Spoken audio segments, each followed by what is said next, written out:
Okay, magandang umaga, hapon o gabi sa inyo mga chikoy. At ito tayo ngayon, okay? Andito tayo sa driving lesson ko. So, sabi ko nga sa inyo nung one time na gagawin ko to dahil since na parang gusto lang i-share sa inyo experience kung paano ako natuto mag-drive.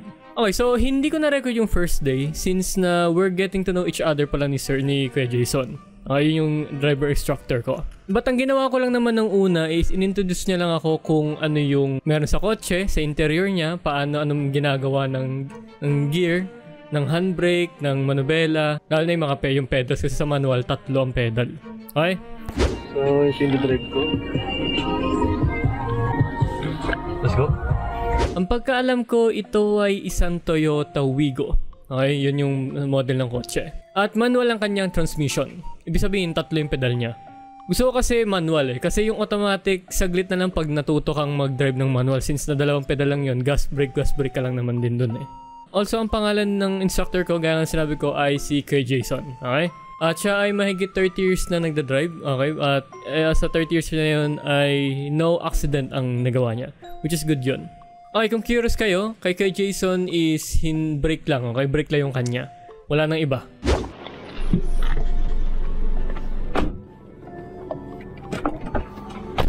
Diba? Tanga pa magsarado ng pintuan. Siyempre, seatbelt muna. Yun yung unang-una natin gagawin kapag sakay ng kotse. Lalo na yung mga pasahero nyo. Tingnan nyo kung naka-seatbelt na. Sunod doon, i-adjust natin yung side mirrors natin. Pati yung nasa harapan natin dahil ito ay nakakatulong para makapag-navigate tayo at makapag-maneuver. Okay, so simulan na natin yung pagdadrive. Sundan ka ha.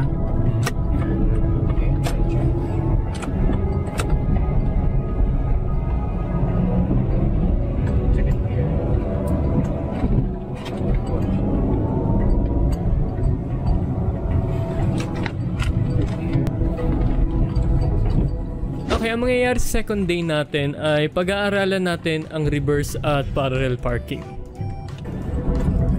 Siguro kung patong sa'yo yung Ako. Yung medyo doon ako nagulat talaga na pwede pala yung gano'n.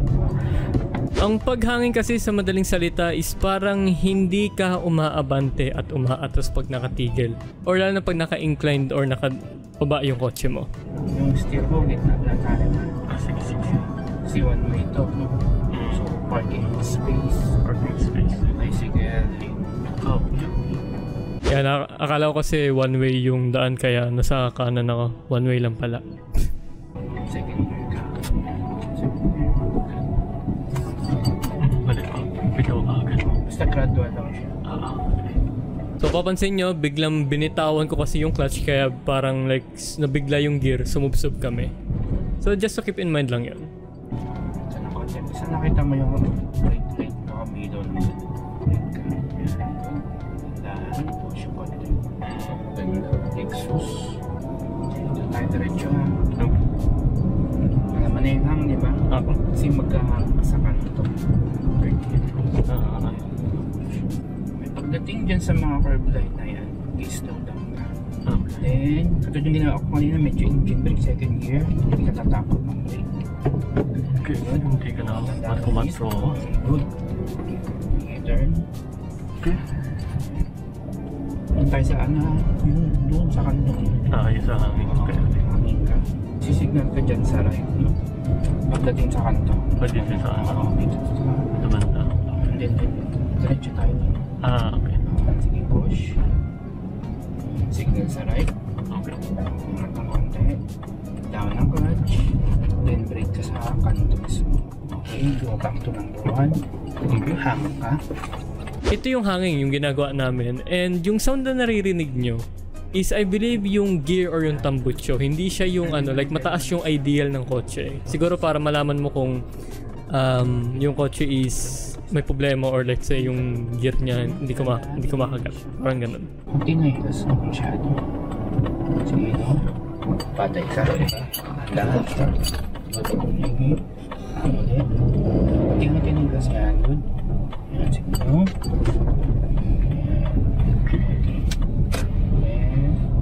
Second gear.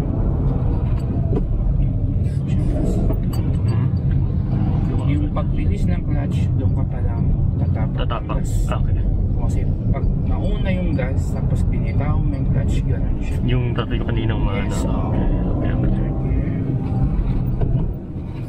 So ayun, namatayan ako ng makina. Mataas kasi masyado yung clutch ko. Kasi sa manual, pag di mo templado yung clutch, ay namamatayan ka ng makina. Dapat maiwasan nyo yun kasi ang hirap matigil sa gitna ng daan kung sakali man. Brake muna. Okay, then gawin yung clutch.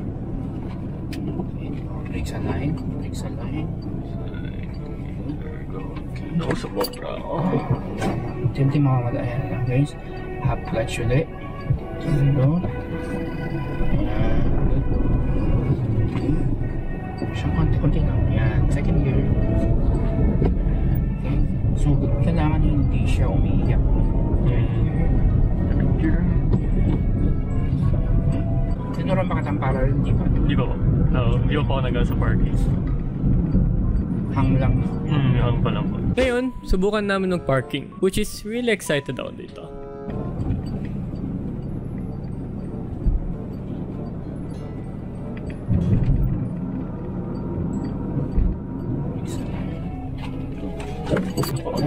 Signals, right? Upal, pumreno ka agad. Ano ba yung gusto mo? Ayos ka, punyeta. Okay. Okay. Go to your line. Second gear. Push. Dito ka ng clutch. Okay. So, tatapat tayo dun ha. Dalawa, sa gitna ka papasok. Ayun. Nakita mo yan? Tao ng clutch. Ito. Okay. So, ito, mayroon tayong BIOS dito, no? Now, yung BIOS, may left and right taillight, no? Nakikita mo yun, no? Yeah. Left hand doon, right hand dito. Yung likod ng ating sasakyan, yung pitan natin, tatapat mo doon sa red taillight niya, na doon sa right. Okay, red taillight sa right. Okay, sige, tapat natin. So ngayon, mag-reverse parking tayo. Yun yung atas mo yung kotse mo para makapag-park ka. So parang given na yun sa pangalan niya yun, reverse parking. Okay, so dami clutch. Kailangan hindi siya nanginginig lang. Nakatapat ba siya? Hindi pa. Kunti pa. Test tayo ng konti. Ay, hindi. Sobra yan. Turn your wheel on the right. Sagad. Yan. Okay, good. Yan ha. Then, yung tinuro ko sa'yo, di ba, umatras tayo kahapon dun sa may, malapit sa Baypoint. Tatandaan mo yun? Yung level ng clutch, tapos, brake ang bibitawan. Okay. Okay, sige. Angat mo ng konti yung clutch. Yung level na yun ha. Okay, then, bitawan mo yung brake unti-unti. Pag hindi pa siya umaandar, angat mo pa ng konti. Unti-unti lang siya. Yan. Okay, brake ka. Tingnan natin kung makamatay. Good. Yan yung level ng pag-atras ha. May tandaan mo yan. Hindi mo siya dapat iangat ng sobra sa clutch kasi masyado siyang mabilis. Okay. Okay, kailangan tandaan lang siya. Okay, bitawan ang brake. Tingin ka sa likod. Sa likod titingin ha. Good. Kailangan 45 degrees yan mula dun sa kotse. Sige, go. Dahan ang bitaw. Ayan, ganyan. Tingin sa likod. Okay, brake. Good. Turn mo manibay na madalang beses. 1, 2. Sobra na siya. Kailangan ganyan na. Okay. Down ang clutch. Tatambyo ng onte. Tatapat mo uli yung puwitan natin dun sa may taillight. Right. Okay, bante tayo konti. Tingin ka dun ma-question na. Sige, no. Bante tayo konti-unti. Okay, stop. Okay, down ang clutch. Reverse.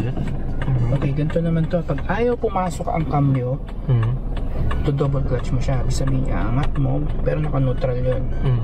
Tapak ulit. Tapos cambio mo. Cambio ulit. Okay. Kasi baka iba pinipilit, pero wag mong gagawin yun. Kailangan, pag ayaw pumasok, angat ulit yung clutch, tapakan mo ulit.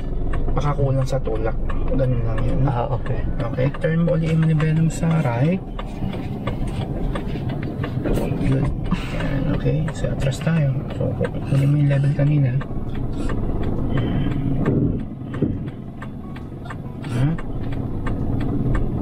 Yan, good. Sige.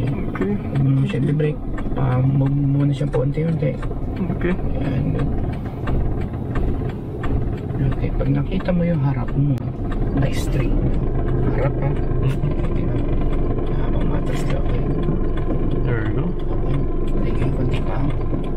Stop. Turn manibela, 2 beses. 1, 2. Okay, good. Patras tayo. Ayan, good. Okay, turn side mirrors. Okay, go. Okay. Pretty much. Yan. Then, una mong bibitawan dyan sa dalawa, hindi yung brake. Yung clutch muna. Okay, clutch. Then yung brake. Brake. Ganyan lang. Okay. Okay, tapos turn off mo yung Yung hazard. hazard No? light. Okay. Okay, ganyan lang, no?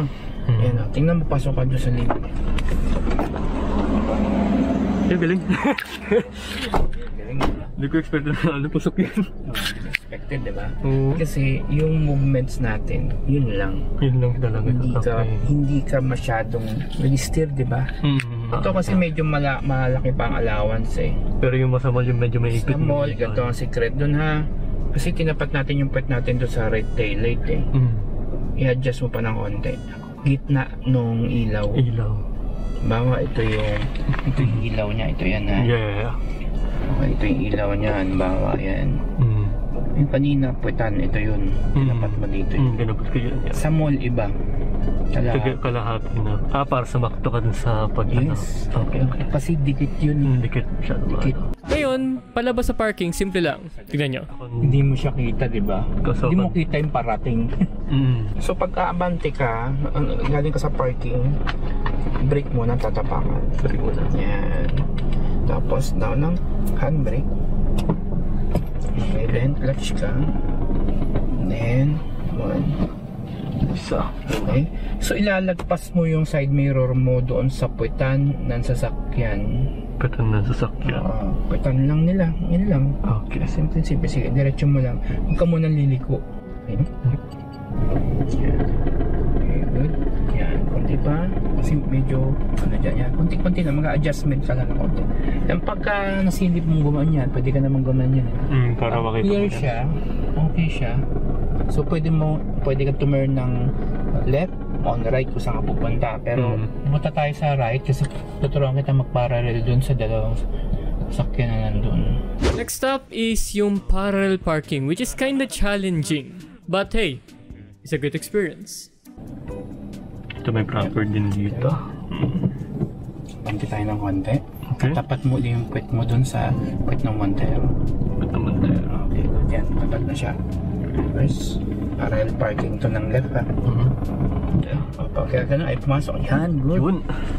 Okay, turn sa manibela sa kanan. Ay, kaliwa. Tama. Okay, yan. Todo Todo yan. ba? Okay. Yes, hazard ka. Ayan, pindating ka sa... Okay. Ayan. Okay, sige niya sa dalam lang. Dapat pag gising na sa pagdahan daw. Stop. Balik. 1. Okay, 2. Break. Good. Sige, go. Ayun, go. 45 degrees na yan. May pag tumapat ngayon yung ilaw headlight mo. Sige, ito. Dito. Atras, oo. Atras mo.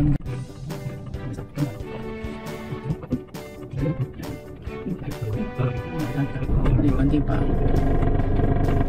Go, stop. Okay. Tapos balik. Okay. Then, Go. First gear. yeah. Clutch. Yeah. Something adjustment. Yeah. Okay, sige, go.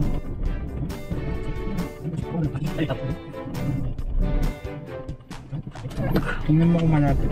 Sakto ka dun sa gutter. So, maintain ka nga. Okay. Oh my god. Sakto ka? Medyo po. Medyo lang ko. Sakto. Alam mo men, hindi ko na-expect na sakto sa garter to. Maski ako nagulat eh. Nani? Angas. Okay. That's medyo... Yan ang parallel ng left. Parallel. Okay. Pasok ka, hindi ka lagpas. Okay, buting kita. Okay. Okay, labas ka ngayon. Tingnan mo kung tatama ka. Hindi ka tatama dyan. Hindi. Diba? Layo. Oh my god. Wow. Baka naman pa tayo kaliwa. Pakanan tayo. Okay. Kadalayan. Okay. Yan, ganyan lang ang simple. Okay, tandaan balik ka manibela. Ang experience ko sa second day, it's really great. Madami akong nahasa at na-experience na bago. kailangan ko na lang siya i-practice para umayos lalo. Ngayon ay highway driving na lang kami. Which is nothing special naman. Kumbaga like syempre kasi need ko rin matuto mag-drive sa highway for long driving sa susunod. And mag-city driving din kami mamaya. Oo nga, display ngayon yung plano nila. Yes, oo. Maganda yan dyan. Ganyan Go. pa rin. Oo. Display na lang. Napadaan din kami sa Clark Airport and pansin ko parang nagiging display na lang yung aeroplano dun sa airport na yun. Hindi ko alam bakit. Wala na po yun. Baka gawin na pong ano yun sa Marikit po. Oo. Sa aviation yun. Pero yung mga aeroplano yung bakit na ba sa Okay, yun ang hindi ko pwedeng gawin. Okay, hindi pwede yun. Pwede. Puta. Christian, anong katangahan yun?